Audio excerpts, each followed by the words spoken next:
Jeffrey Epstein may have been the greatest intelligence asset of the modern era, connected to everything from child trafficking, arms deals, and the world's most successful blackmail operation, implicating the global elites. And after months of officials downplaying it, with Donald Trump and Justice Department leaders saying there was nothing incriminating in the files, the Department of Justice suddenly dropped millions of Epstein-related documents, over 3 million pages, all at once. Jeffrey Epstein. Jeffrey Epstein. Jeffrey Epstein. Jeffrey Epstein. Jeffrey Epstein. Jeffrey Epstein. Jeffrey Epstein. Jeffrey Epstein. Epstein. Epstein. Epstein. Epstein. Epstein. Epstein. Epstein. Epstein. Epstein. Epstein. Epstein. Epstein. Epstein. Jeffrey Epstein. Unsealed exhibits, deposition transcripts, flight manifests, email caches, financial filings, redactions layered over redactions. For years, the story had been fragmented. A Florida plea deal in 2008, a billionaire financier with no visible fund, a private island in the Caribbean, and whispers in elite circles. Then the scale became undeniable. If this was just one criminal, his contact list would not read like a cross-section of global power. That is not exaggeration. Flight logs introduced in court proceedings, including those filed in United States versus Maxwell in 2021 and in various civil suits, show former President Bill Clinton traveled on Epstein's private jet multiple times between 2002 and 2003. Clinton has said he never visited Little St. James and knew nothing of criminal conduct. Photographs from the 1990s show Donald Trump socializing with Epstein at Mar-a-Lago and in Palm Beach. Trump later stated he had a falling out with Epstein and barred him from his club, and he has denied any wrongdoing connected to Epstein. In Jeffrey versus Maxwell, civil filings named Prince Andrew in connection with allegations brought by Virginia Giuffre. Prince Andrew denied the allegations and later settled the lawsuit in 2022 without admitting liability. More recently, in February 2026, investigators reviewing newly released documents connected to Epstein uncovered communications suggesting that Andrew may have shared confidential trade information with Epstein during his time as the United Kingdom's Special Trade Envoy. On February 19, 2026, on his 66th birthday, Andrew Mountbatten Windsor was arrested by Thames Valley Police on suspicion of misconduct in public office.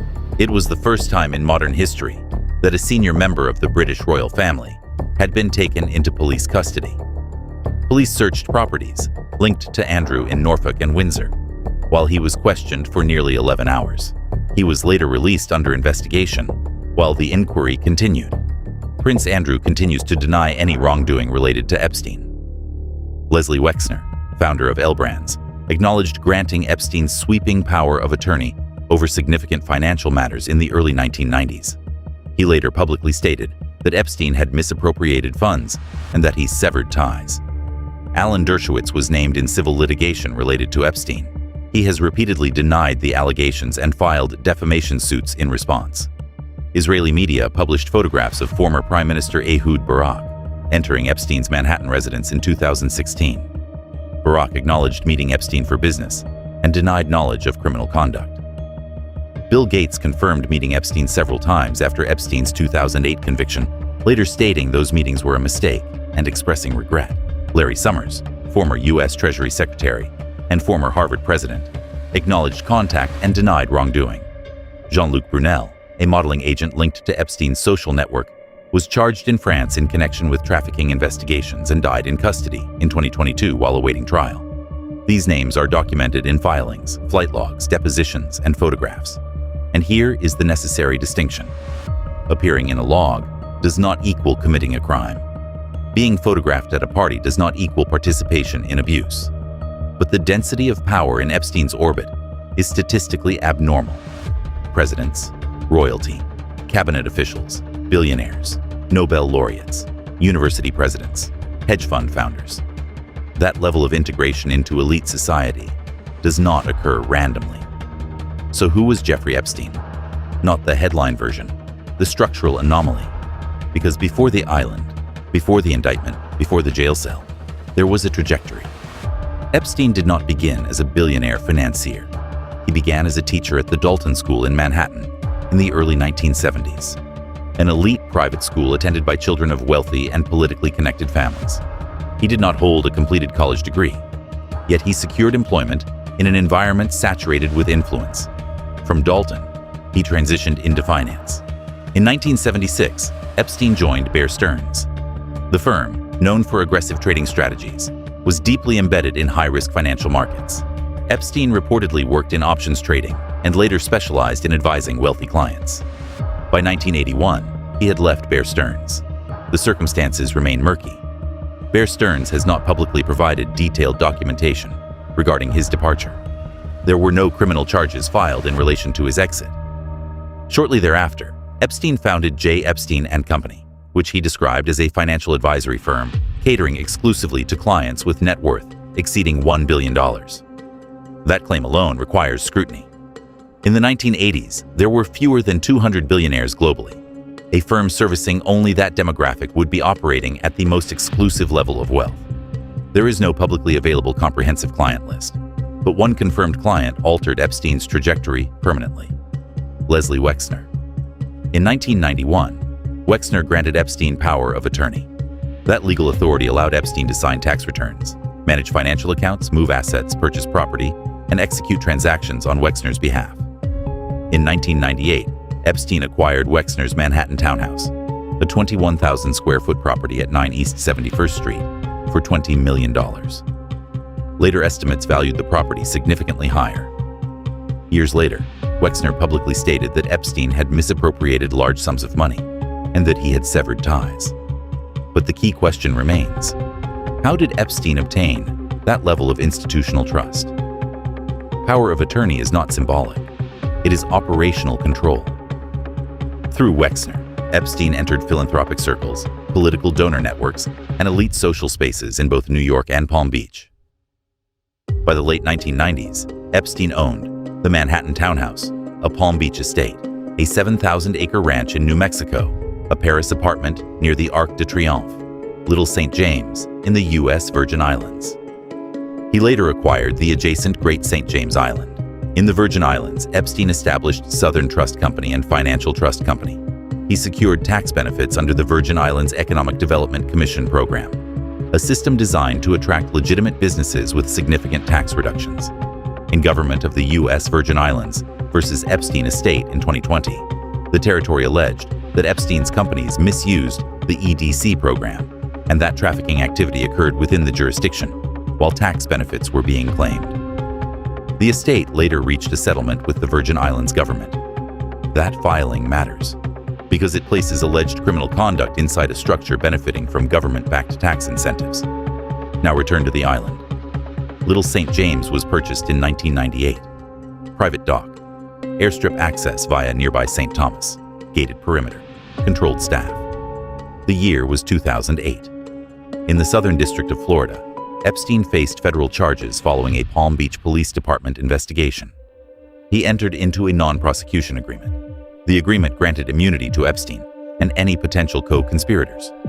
He pleaded guilty to 2 state charges, including solicitation of a minor. He served approximately 13 months, much of it under work release privileges that allowed daily departures from jail. Victims were not notified prior to the agreement's finalization. In 2019, Judge Kenneth Mara ruled that prosecutors had violated the Crime Victims' Rights Act by failing to inform victims. The agreement remained intact. Alexander Acosta, who oversaw the Florida case, later testified before Congress during confirmation hearings for the Labor Secretary. During questioning, reports surfaced that he had referenced Epstein as belonging to intelligence organizations. Acosta later disputed that characterization, stating he would not describe it that way. But the damage was done. The idea that Epstein had been protected, for reasons beyond wealth, entered mainstream discourse. The 2008 non-prosecution agreement did more than resolve a case. It altered public perception. A federal investigation into the sexual abuse of minors had ended with a state plea deal. Unidentified co-conspirators received immunity. Victims were not notified in advance. The agreement remained sealed for years. To many observers, the outcome appeared unusually lenient. Legal experts described it as highly irregular. Some former prosecutors defended it as a negotiated compromise based on evidentiary constraints. But the structure of the deal, especially the immunity clause, created a lasting question. Was Epstein simply well-connected, or was he being protected? That question became the foundation for a broader theory. Over time, speculation grew that Epstein may have had ties to intelligence services. The theory took several forms. Some suggested a connection to the CIA. Others pointed toward Israeli intelligence, often referencing Ghislaine Maxwell and her father, Robert Maxwell.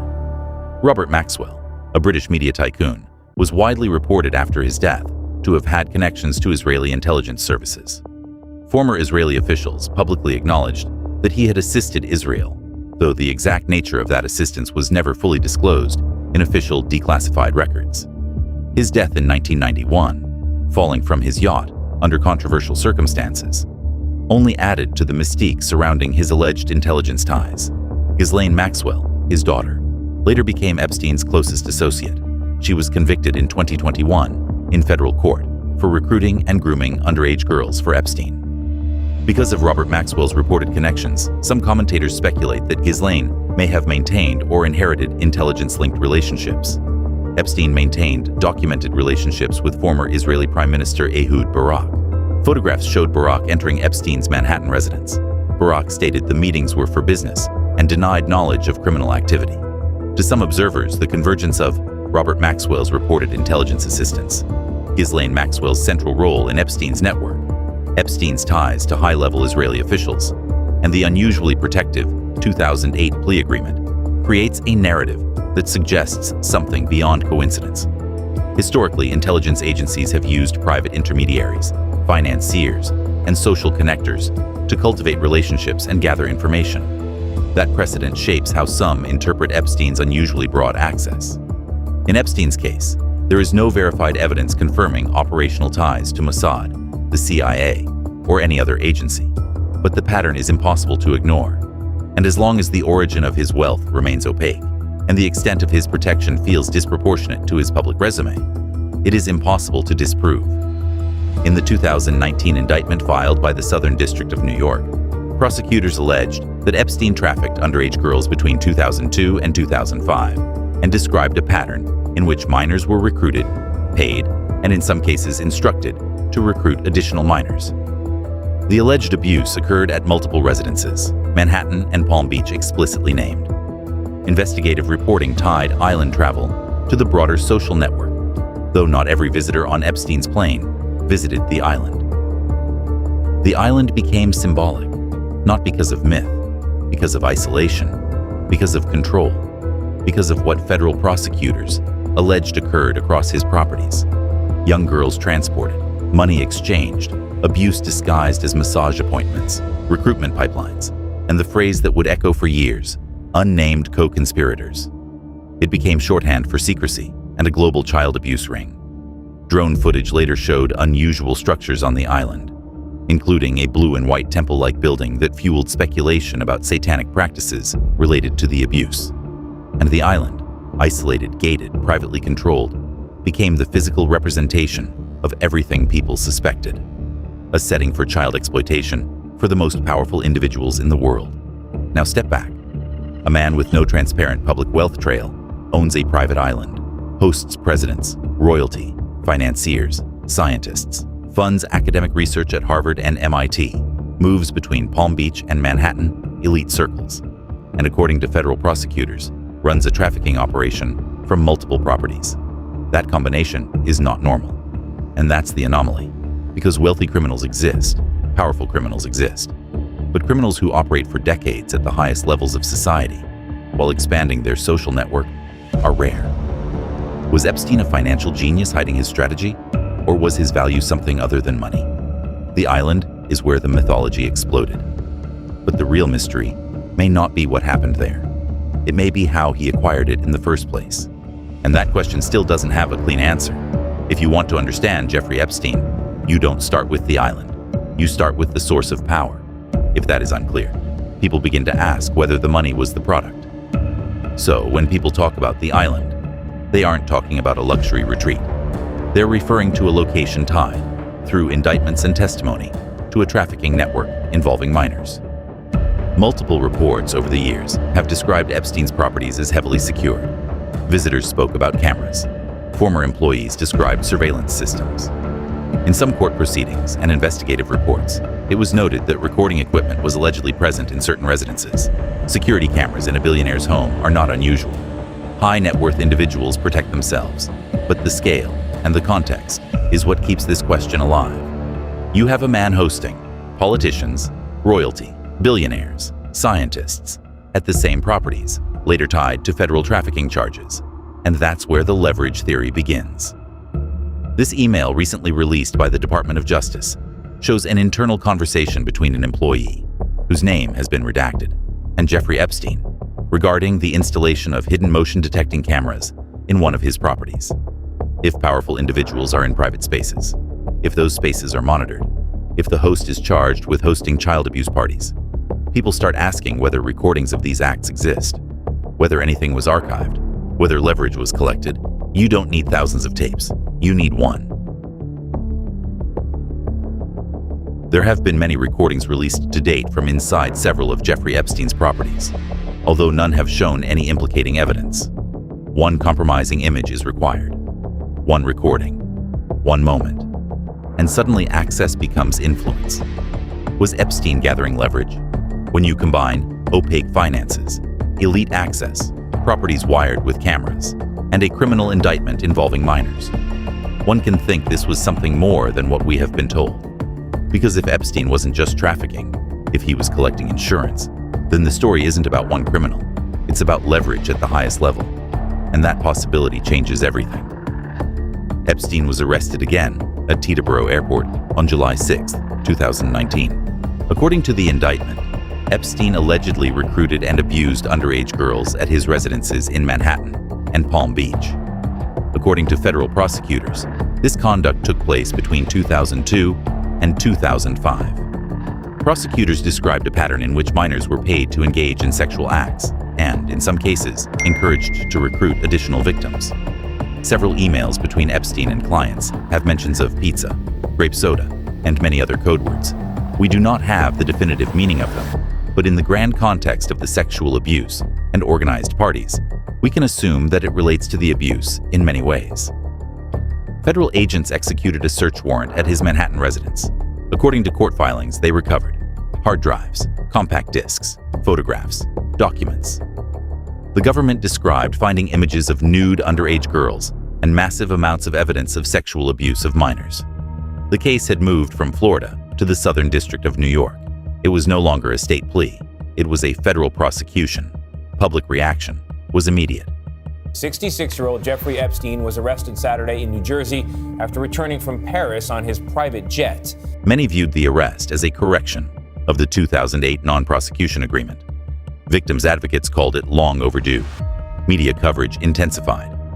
Billionaire Jeffrey Epstein has been arrested on new sex trafficking charges. Jeffrey Epstein, the multimillionaire, pleading not guilty to sex trafficking charges. Political tension followed. Epstein's documented proximity to prominent figures across party lines ensured that the case would not unfold quietly. Statements were issued distancing individuals from Epstein. Past associations were re-examined. Photographs resurfaced. Flight logs were revisited. The indictment itself did not charge political leaders or public officials beyond Epstein and later Ghislaine Maxwell. But the breadth of Epstein's network amplified scrutiny. And then, 34 days later, on August 10, 2019, Jeffrey Epstein has taken his own life while he was behind bars here in New York City. Epstein was found unresponsive in his cell at the Metropolitan Correctional Center. The official ruling by the New York City medical examiner was suicide by hanging. That conclusion has not changed. However, subsequent investigations revealed serious institutional failures. CCTV footage shows that the two guards failed to perform the required institutional count at 10 p.m. and recorded Noel briefly walking by Epstein's cell at 10:30 p.m., the last time the guards entered the tier where his cell was located. Through the night, in violation of the jail's normal procedure, Epstein was not checked every 30 minutes. The two guards assigned to check his cell overnight, Noel and Michael Thomas, fell asleep at their desk for about 3 hours and later falsified related records. Video cameras in the immediate area were reported to have malfunctioned. Out of the 3 cameras in close proximity to Epstein's cell, only one had been recording. Suspiciously, this is the only one that did not have a clear view of the stairs leading up to his cell. In theory, someone would have been able to pass by the field of view of the working camera into his cell and out before the guards went in to check on him, almost 3 hours later. The Department of Justice Office of the Inspector General later issued a report identifying widespread negligence, staffing shortages, and procedural breakdowns within the facility. The report found no evidence of a criminal conspiracy to kill Epstein. It did, however, document a series of significant failures. The official ruling remains suicide. The Inspector General's report found no evidence of a coordinated plot to kill Epstein, but the consequences of his death were undeniable. With Epstein gone, there would be no trial, no cross-examination under oath, no public presentation of evidence before a jury, no opportunity for prosecutors to compel testimony about associates, finances, or networks. Legally, the case against him ended the moment he died. For some observers, that outcome felt decisive. Epstein's death eliminated the possibility that powerful figures might be called to testify. It removed the risk of disclosures in open court. It prevented the legal process from forcing answers about the full scope of his network. There is no documented proof that his death was orchestrated to protect others. There is no official finding that powerful individuals benefited by design, but the optics were unavoidable. A high-profile defendant, facing federal charges tied to a wide network of elites, dies in custody under circumstances marked by documented negligence. Guards fail to conduct checks, logs are falsified, cameras malfunction. In isolation, each failure can be explained. Together they appear, to many, extraordinarily convenient. The convergence of institutional breakdown and high-stakes prosecution created a vacuum of trust. And when institutional trust collapses, suspicion becomes durable. Whether the failures were the product of incompetence or something more deliberate has never been legally established. What is established is this: Epstein's death ensured that certain questions would never be answered in a courtroom, and that permanence, more than any theory, is what continues to fuel doubt. There is another version of the story, one that doesn't end in a jail cell. If Jeffrey Epstein truly possessed sensitive information about powerful individuals, financial details, private conduct, undisclosed relationships, then he wasn't just a defendant, he was leverage, and leverage has value. From a purely strategic standpoint, a man sitting at the center of elite networks, facing federal charges, represents risk, but also utility. If he had information that could destabilize political figures, damage financial institutions, or expose sensitive relationships, he would not just be a liability, he would be an asset. In intelligence history, extraction is not fiction. States have relocated compromised assets before. Witnesses have been disappeared. Defectors have been moved quietly across borders. There is no verified evidence that such an operation occurred in Epstein's case. But in theory, it was possible. The previously mentioned camera malfunction left a window of opportunity almost 3 hours long. For a trained specialist in VIP extraction, this is more than enough. Further to fuel this theory is one example frequently cited involves statements Epstein reportedly made during earlier legal proceedings.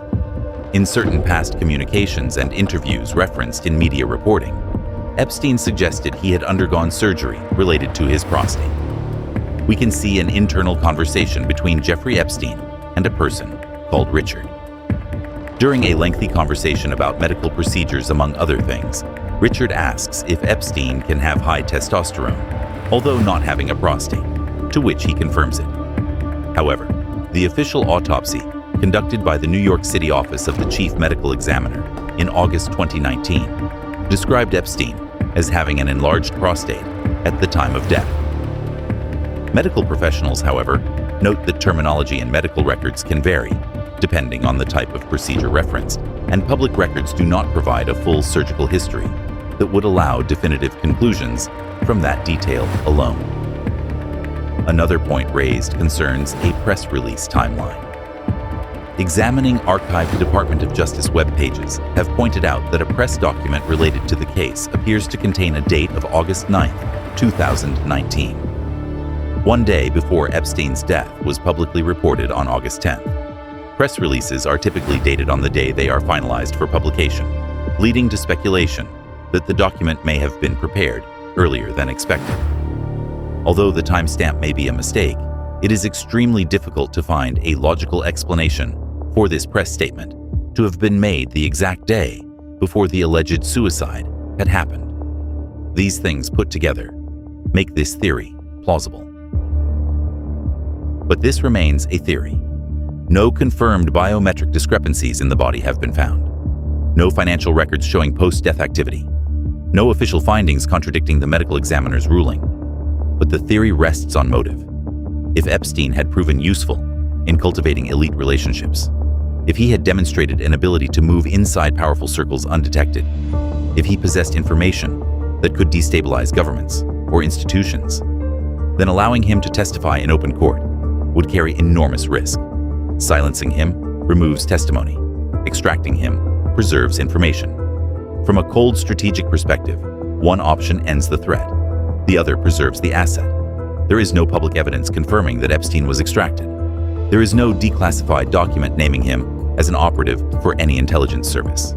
But the survival theory persists because, in high-level operations, value determines outcome. And Epstein's value, whether as liability or asset, is what fuels the question. If he knew enough, who had the most to gain from keeping him alive? And who had the most to lose if he spoke? The official record says he died in custody. The alternative version says a man that valuable would never be left to chance. No proof confirms it. But the incentive structure is what keeps the theory alive. If Epstein built the rooms, Ghislaine Maxwell controlled who entered them. She was not in the background. She was present in photographs, at fundraisers, at dinner parties, on yachts, in Manhattan townhouses, on the private jet. She was the social interpreter, fluent in wealth, fluent in power, fluent in access. Born into influence, she was the daughter of Robert Maxwell, the British media baron whose empire collapsed after his death in 1991, exposing one of the largest pension frauds in UK history. After his body was recovered from the Atlantic, reports surfaced that he had provided assistance to Israeli intelligence services. Former officials publicly acknowledged ties, though no full operational file has ever been declassified. Ghislaine Maxwell arrived in New York after that collapse. Within a short time, she was inseparable from Jeffrey Epstein. At trial, that relationship would be redefined. In July 2020, federal agents arrested Maxwell in Bradford, New Hampshire. She was charged in the Southern District of New York, the same jurisdiction that had indicted Epstein in 2019. The indictment alleged that between 1994 and 2004, Maxwell played an active role in recruiting underage girls for Epstein. Not social introductions, recruitment.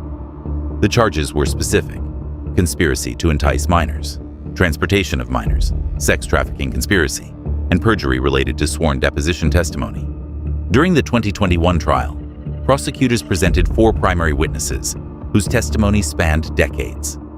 They described being teenagers, 14, 15, 16 years old. They described being approached in vulnerable moments, at school, at home, in public spaces. They described Maxwell presenting Epstein as a benefactor, a mentor, a wealthy man who could open doors. They testified that Maxwell would normalize sexualized behavior, discussing massages, discussing sexual topics casually, creating an atmosphere where boundaries were blurred. One witness described Maxwell being present during abuse. Another testified that Maxwell participated in aspects of the conduct. Jurors saw photographs. They saw flight manifests. They saw financial records. They saw household employee testimony describing how girls were scheduled, how payments were recorded, how rooms were prepared. The prosecution painted a picture of structure, not chaos, a system, a pipeline, recruitment, grooming, payment, silence. On December 29, 2021, the jury returned guilty verdicts on 5 counts. The conviction confirmed what federal prosecutors had argued. Epstein's operation required facilitation. It required trust building. It required someone who could move between elite dinner parties and teenage bedrooms without raising alarms. In June 2022, Maxwell was sentenced to 20 years in federal prison. The judge described the harm as epic. The sentence was not symbolic, it was substantial, and it legally established that Epstein's crimes were not solitary. But the trial did something else. It narrowed the frame. The The courtroom did not explore every billionaire who ever met Epstein. It did not prosecute political figures. It did not introduce a sweeping client list. The case focused tightly on recruitment and trafficking. The legal victory was precise. The public expectation had been broader. That gap between what was charged and what was speculated remains one of the central tensions in the Epstein narrative. Maxwell appealed. Her conviction stands. Epstein died before trial. Maxwell sits in federal prison. Two definitive outcomes. And yet, the wider network, social, financial, institutional, remains largely untouched in criminal court. If Epstein was the financier, if Epstein was the connector, Maxwell was the gatekeeper, and the gatekeeper has been convicted. But the architecture she operated within, the donors, the institutions, the benefactors, the guests, that architecture was never fully tried, and that absence is what continues to haunt the case. Step back from the names, step back from the island, step back from the spectacle. Look at the structure. Jeffrey Epstein did not align himself with one political party, one ideology, or one nation. He moved across partisan lines with unusual ease. Republicans and Democrats attended his gatherings. American officials and foreign leaders passed through his social orbit. Financiers, academics, royalty, tech executives, philanthropists. The spectrum was wide. That breadth matters, because it demonstrates that his network was not ideological, it was architectural. Epstein positioned himself not as a public figure, but as a connector.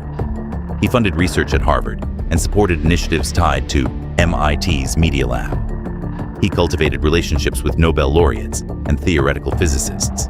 He attended conferences on artificial intelligence, genetics, and global finance. He hosted private dinners in Manhattan salons, where scientists, billionaires, and political operatives shared space. He inserted himself into philanthropic ecosystems, where reputation and money intersect. He cultivated relationships with individuals who shape policy, markets, academia, and media narratives. This is how influence often operates at the highest levels. Not through public speeches, through proximity, not through declarations, through access. And access has a cost.